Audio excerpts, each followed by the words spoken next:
عمل هیئت افغانستان ته ښه راغلاست. خدای مو راوله. تاسې راتګ نن په هغه حالت کې چې تاوتریخوالی په شدت کې ده یو ډېر مهم او ارزښتمند پیام د افغانستان ټول ولس ته ده. ما از حضور صدر اعظم محترم پاکستان ابراز امتنان میکنیم و با اجازهتان چون در ترجمه چیزی غلط نشه صحبت به انگلیسی میگم.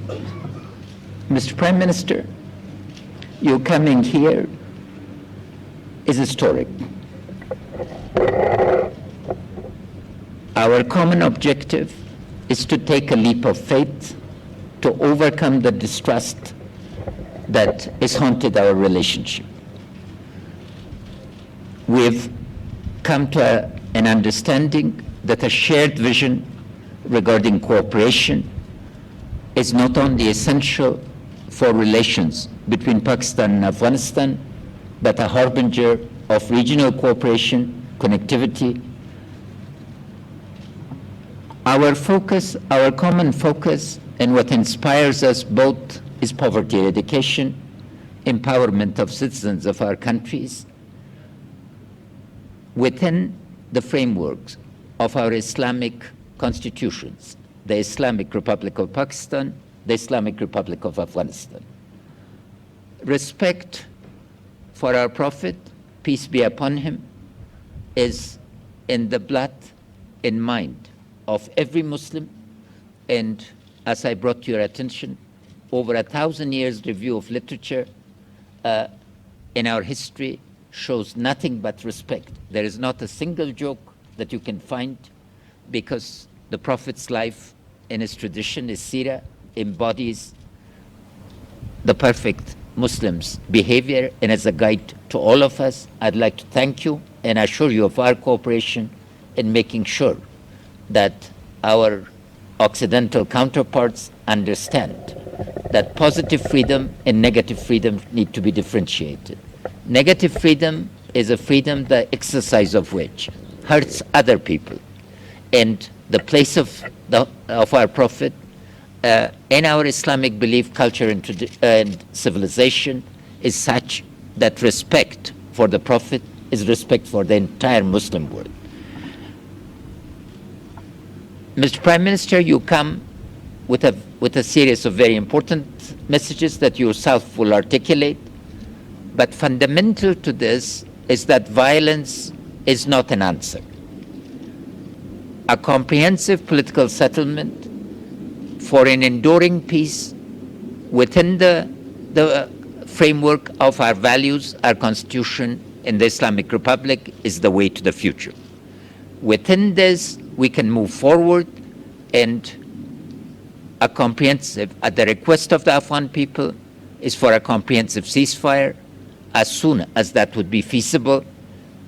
All of us need to understand that resort to violence, the region is shown, and you're convinced from your personal experience, is not an answer. Embracing a constructive politics, a politics of engagement, an inclusive politics is the way to the future.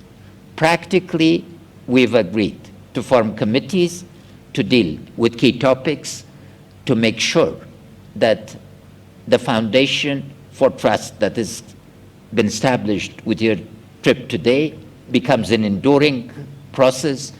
And I would also like to inform the media that it would, within a short period, I would be honored to accept your invitation to visit the Islamic Republic of Pakistan.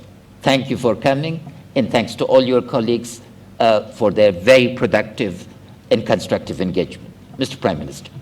Bismillah ar-Rahman ar-Rahim. Iyaka na'budu wa iyaka nasta'in.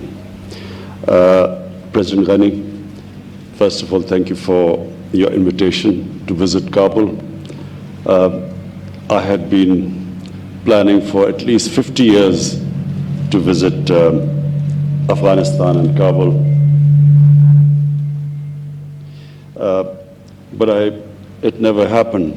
So I'm pleased that you invited me and I had an opportunity to visit this historic city. I know all about the history of Afghanistan, and I noticed that you know a lot about the history of Pakistan and what is India. So we are both students of history, and therefore Kabul is one of those cities which are of immense interest to us and Afghanistan. Until in the 60s and 70s, the favorite place for Pakistanis to visit was Kabul, and a lot of people from Afghanistan used to be visiting. Peshawar was a place for them to visit. So we have historical links, we have connections, we have relations between the two countries.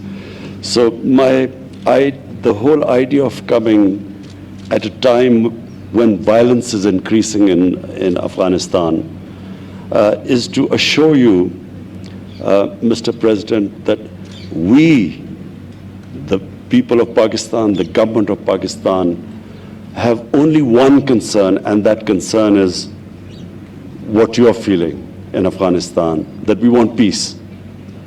We feel that people of Afghanistan have suffered for 4 decades, and if ever a human community needed peace, it's Afghanistan, and it is now.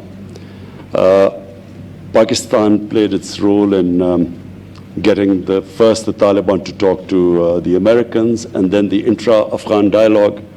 And we noticed with concern that the level of violence, despite the talks in Qatar, despite the talks, the level of violence is rising.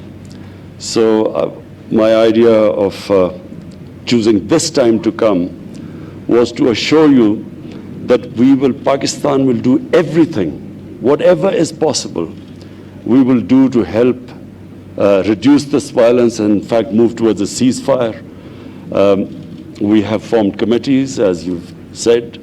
The idea of committees is to ensure that there's communication between us, between our security agencies. Whenever you feel that there's somewhere Pakistan can help in reducing the violence, please let us know. We assure you that whatever possible within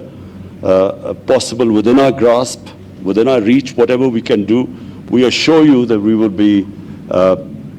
be doing our utmost to reduce this level of violence.